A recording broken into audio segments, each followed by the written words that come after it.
Welcome friends. मैं आप सभी लोगों का आज फिर एक बार अपने वीडियो चैनल में स्वागत कर रहा हूं।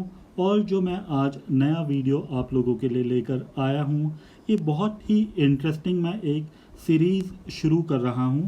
ये उन सभी लोगों के लिए बहुत ज़्यादा उन्हें एक आइडिया देगी कि असल में जो रोडीज़ के जो ऑडिशंस हैं, इनमें ऐसा क्या है कि कई लोगों को समझ में नहीं आ पाता है कि जब वो देने जाते हैं ऑडिशन और उन्हें लगता है कि वो कहाँ रह गए। कई जो लोग हैं वो कितने साल तैयार कर कर रहे हैं इस ऑडिशन के लिए, और वो चाहते हैं कि वो रोडीज़ में आएँ 1 साल, 2 साल, 3 साल, और उन्हें हर हमेशा ये समझ में नहीं आता कि उनका सिलेक्शन क्यों नहीं हुआ, क्योंकि वो इस रोडीज़ की जर्नी में जाना चाहते हैं। तो इस जो सीरीज़ को मैं शुरू कर रहा हूँ, ये सीरीज़ का मैंने नाम रखा है डीबंकिंग रोडीज़ ऑडिशन मिथ्स।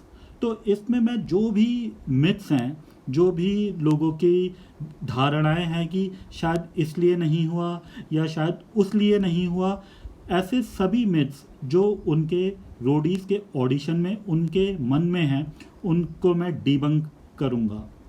तो इसमें काफ़ी हर सीज़न के अब तक जितने भी सीज़न हुए हैं उनके मैं जो ऑडिशंस हैं उनको एक एक करके उनको एक्सप्लेन करूँगा।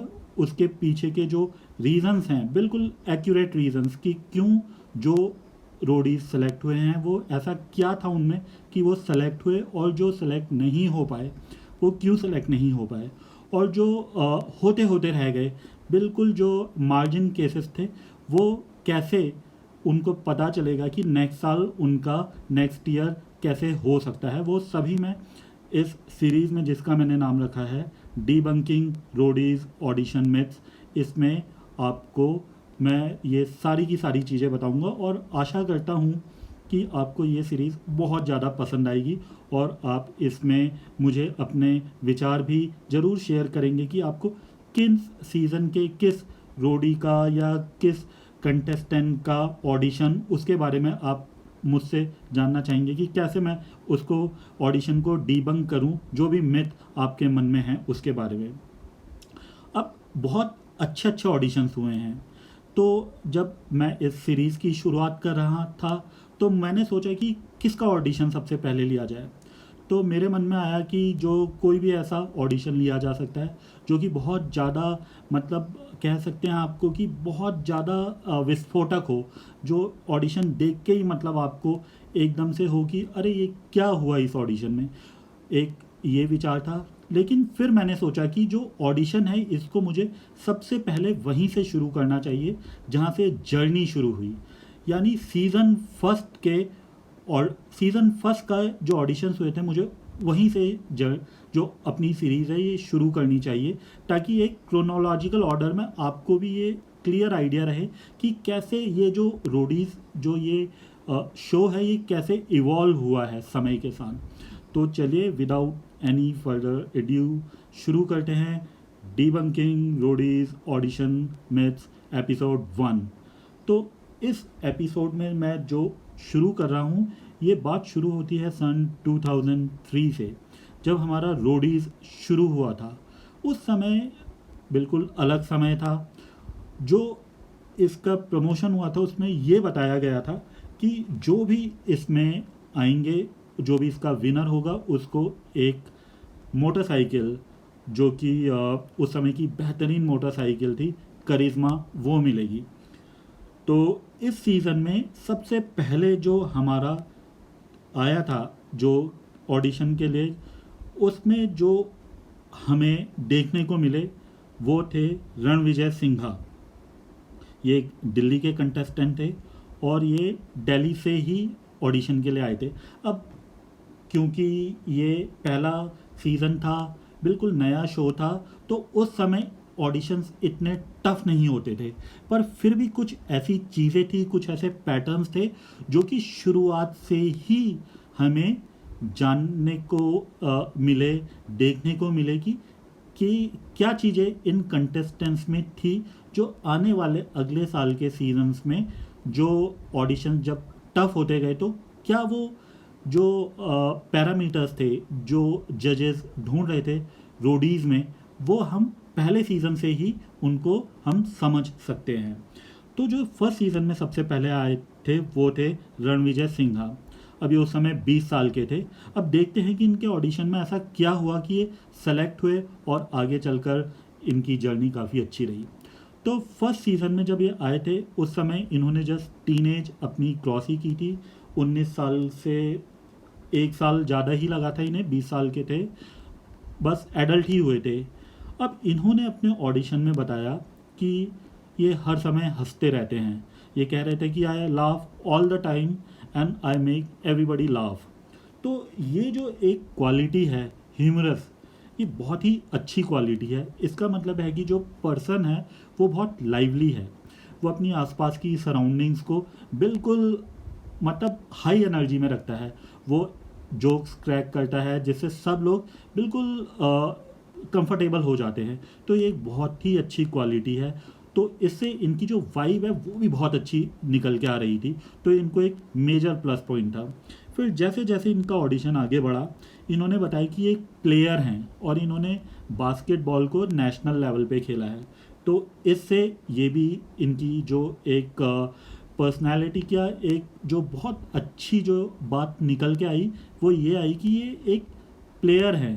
तो जो स्पोर्ट्स खेलते हैं वो एक डिसिप्लिन यूथ होता है। वो अगर कोई कोई स्पोर्ट खेल रहा है, कॉम्पिटिटिव लेवल पे खेल रहा है, एक अच्छे लेवल पे खेल रहा है जहाँ उसे किसी को रिप्रेजेंट करने का मौका मिल रहा है, इसका मतलब है कि उसके अंदर डिसिप्लिन है।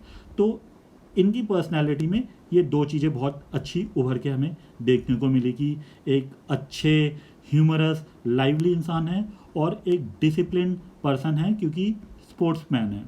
फिर इन्होंने अपने बारे में आगे बताया कि मैं आउटगोइंग हूँ, मैं फ्रेंडली हूँ and I get along with people very well. तो इससे इन्होंने अपने बारे में ये चीज़ जजेस को कन्विंस करा कि एक ऐसे आउटगोइंग पर्सन है जो कि बहुत सोशल है।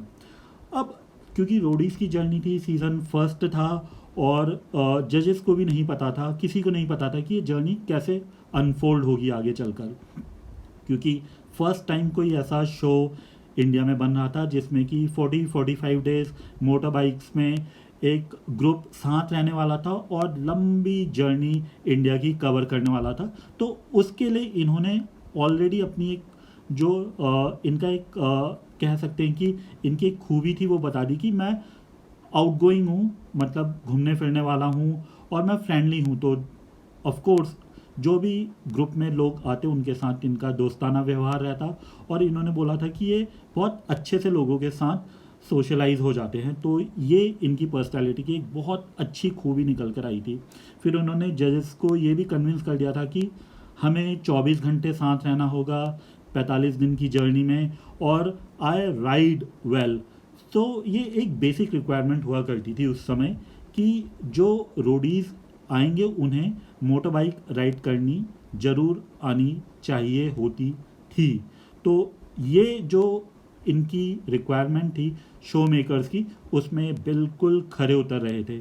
फिर इन्होंने आगे बताया कि मैं डांस भी किया करता था।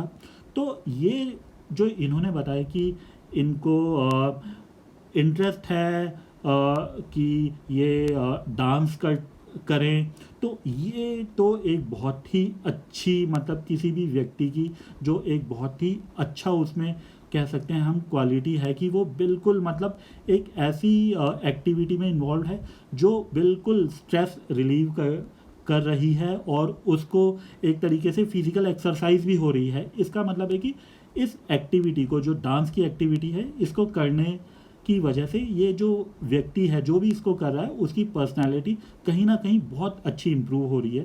तो कुल मिला के जो इन्होंने ऑडिशन में अपना बताया जजेस को, वो बहुत अच्छी तरीके से जो शो की रिक्वायरमेंट थी रोडीज़ की उसमें बिल्कुल फिट बैठ रही थी। जो इनको जजेस जो कंटेस्टेंट्स चाहते थे रोडीज़ के कि जो आगे चल के हमें ऐसे चाहिए, ऐसे रोडीज़ चाहिए, उसमें बिल्कुल फिट बैठते थे। तो इसके बाद जो सबसे बड़ा फैक्टर था इनकी रोडीज जर्नी में सेलेक्ट होने का, वो ये था कि ये आउटराइटली बिल्कुल एक राइट कैंडिडेट थे इस शो के लिए, जो कहीं पे भी किसी भी जगह कोई चैलेंज फेस नहीं कर रहा था। एक सही पर्सनालिटी थे कि अच्छा ठीक है, ये लड़का एक हमारे सामने आया है ऑडिशन देने के लिए, और अगर हम इसको देखें, इवेल्युएट करें, तो हम पाएंगे कि ये ठीक ठाक है, इसके कोई मेजर चैलेंजेस नहीं हैं, ठीक सोचता है, ठीक तरीके से बिहेव कर रहा है और ठीक तरीके से ही अपने को एक्सप्रेस भी कर रहा है। तो इस वजह से इनको रोडीज़ में सेलेक्ट होने का मौका मिला।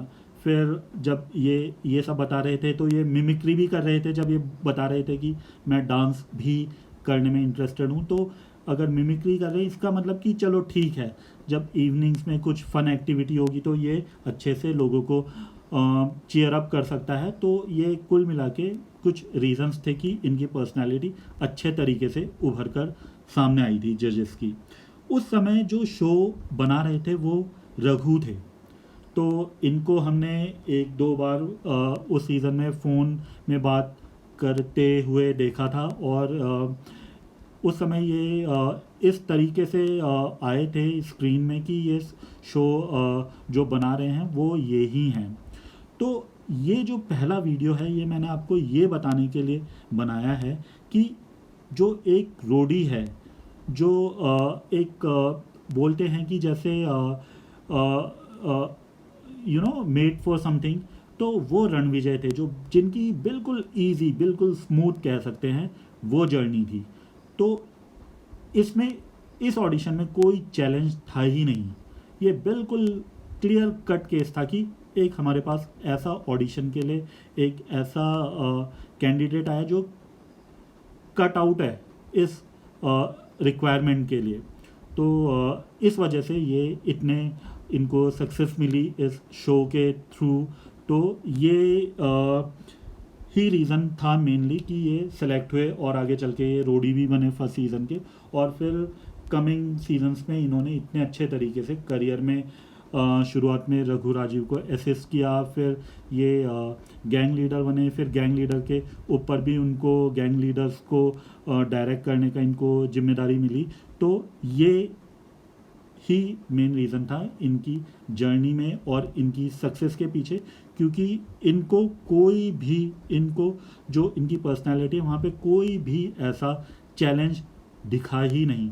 बिल्कुल एक सिंपल जो कटआउट फिगर कह सकते हैं कि अच्छा ठीक है, बिल्कुल राइट कैंडिडेट है, okay let's take him and let's make the show with this candidate and let's make him a रोडी।